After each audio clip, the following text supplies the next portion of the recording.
भारतानं पाक विरोधात पाऊल उचलावा, आम्ही तुमच्या सोबत आहोत. बलुचिस्तान आंदोलकांची ही मोठी घोषणा आहे. मेहरंग बलोच यांच्या भाषणावेळी आंदोलकांकडून ही घोषणा करण्यात आली. पाकिस्तानला दिलेली साथ तुर्कीला भोवणार आहे. भारतीय चित्रपट निर्मात्यांनी तुर्कीमध्ये चित्रपट चित्रित करू नयेत. फेडरेशन ऑफ वेस्टर्न इंडिया सिने एम्प्लॉईजचे हे निर्मात्यांना आवाहन आहे. ऑल इंडिया सिने वर्कर्स असोसिएशनकडून देखील हे आवाहन करण्यात आलेले आहे.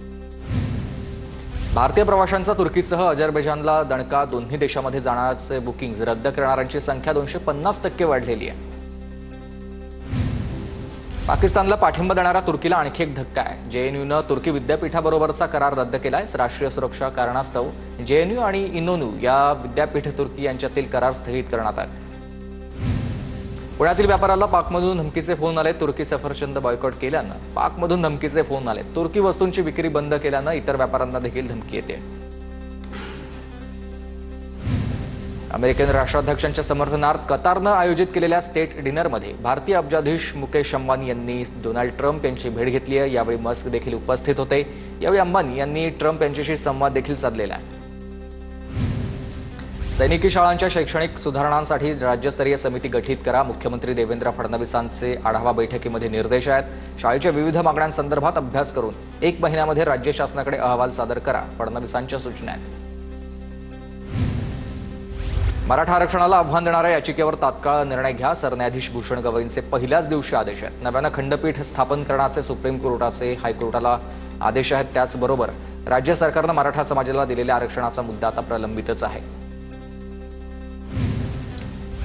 स्थानिक स्वराज्य संस्था निवडणुकीच्या अनुषंगानं फेरप्रभागात रचना करा, तर निवडणूक आयोगाचे सरकारला हे आदेश आहेत. स्थानिक स्वराज्य संस्थांच्या रखडलेल्या निवडणुका 4 महिन्यात घेण्याचे सुप्रीम कोर्टाचे आदेश आहेत आणि कोर्टाच्या आदेशानंतर राज्य निवडणूक आयोग सक्रिय झाला आहे.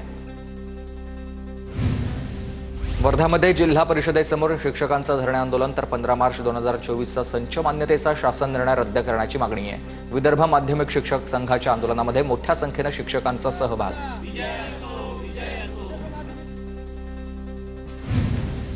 राज्यामध्ये पुढील 5 दिवस मेघगर्जनेसह जोरदार पावसाचा इशारा आहे. राज्यातील अनेक जिल्ह्यांसाठी हवामान विभागाकडून अलर्ट जारी करण्यात आला आहे आणि राज्यात विजांच्या गडगडाटासह पावसाची शक्यता आहे. वाशिमच्या मनोरामध्ये अवकाळी पावसाची जोरदार हजेरी. कृषी उत्पन्न बाजार समितीमध्ये शेतकऱ्यांची तारांबळ. तूर पिकांचं नुकसान होण्याची शक्यता आहे. रायगडमध्ये अवकाळी पावसाच्या जोरदार सरी, तर महाड या तालुक्यामधल्या रस्त्यांची अवस्था बिकट झालेली आहे. रस्त्यावर सर्वत्र चिखल पसरलाय.